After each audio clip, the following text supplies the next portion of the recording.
आपण ज्या परिसरातून जात आहोत याला गणेशपेठ असा परिसर म्हणतात.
गणेशपेठेतून थोडं पुढे आल्यानंतर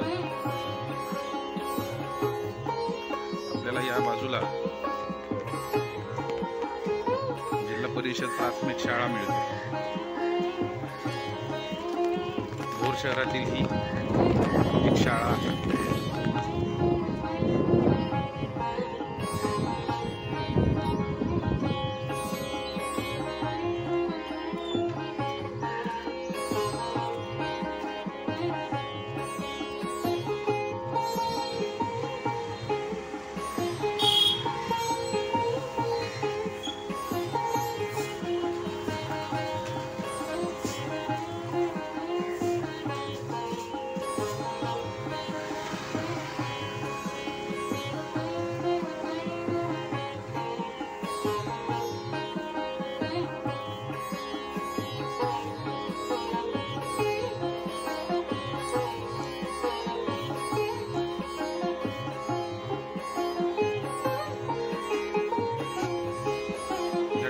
आणखी एक सुंदर पुरातन इमारत पाहायला मिळते. याच्यावरचं मित्रमंडळाचं एक नाव देखील आपण वाचू शकता, अचानक मित्रमंडळ. अशी काही मजेशीर नावं आपल्याला आपल्या अवतीभोवती बऱ्याच वेळा वाचायला पाहायला मिळत असतात.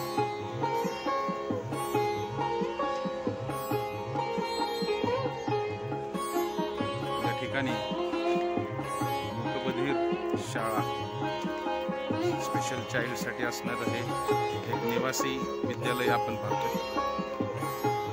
भोर एज्युकेशन सोसायटी भोर मधल्या शिक्षण संकुलामध्ये निवासी विद्यालय आहे.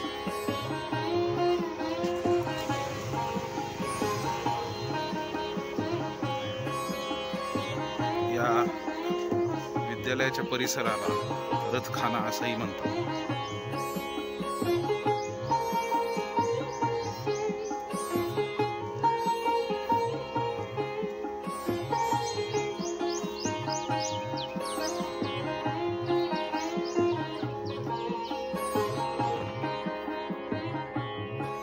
सार्वजनिक बांधकाम विभागाचं एक कार्यालय आहे.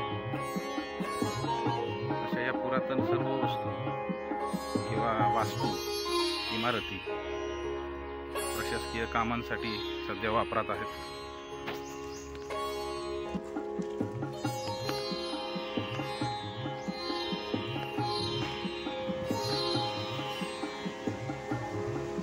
नमस्कार मंडळी, आता आपण जो शनिघाट पाहिला तो शनिघाट आपण शनी मंदिराच्या दिशेनं पाहिला किंवा त्या बाजूनं पाहिला. आता आपण नदीपात्राच्या बाजूनं जर पाहिलात तर मगाशी सांगितल्याप्रमाणे अतिमुसळधार वृष्टीमुळे आलेलं हे जे रौद्र रूप आहे ते पाहायला मिळेल.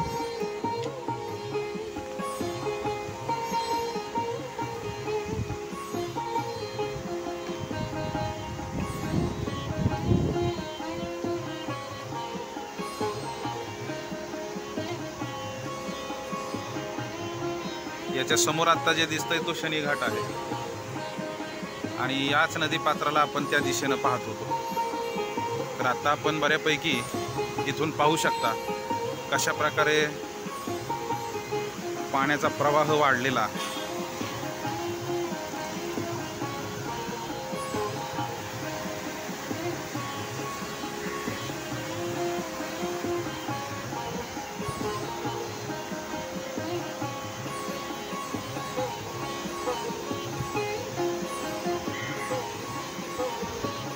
पाऊस सलग चालूच आहे.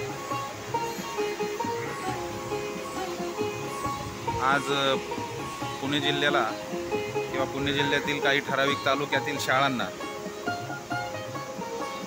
जिल्हाधिकारी यांनी सुट्टी देखील जाहीर केली आहे.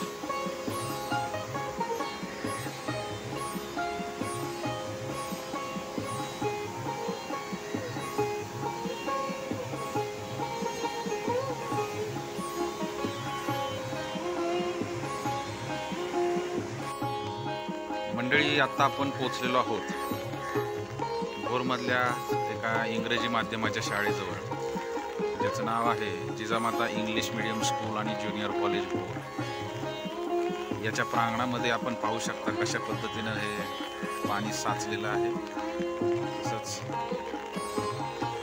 याच क्रीडांगणावरती भरगच्च अशी हिरवळ देखील तयार झालेली दिसते. मंडळी, याच शाळेच्या जवळ भोरचे वन खात्याचे देखील एक कार्यालय आहे. चला तर मग आपण जाऊया.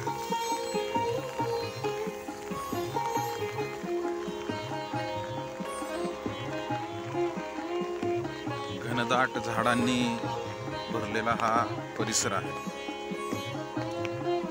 भोर तसा बऱ्यापैकी अजून झाडांची गर्दी असलेला भूभाग आहे. रस्त्यांच्या कामामुळं काही झाडांच्या कत्तली झालेल्या पाहिल्या आपण, परंतु अंतर्गत भोरमध्ये अशी खूप सुंदर हिरवळ आणि दाट झाडी आपल्याला पाहायला मिळते. आता आपण आलेलो आहोत भोरच्या वन खात्याच्या कार्यालयात. त्याची देखील ही सुंदर अशी पुरातन इमारत पाहू शकतो आपण.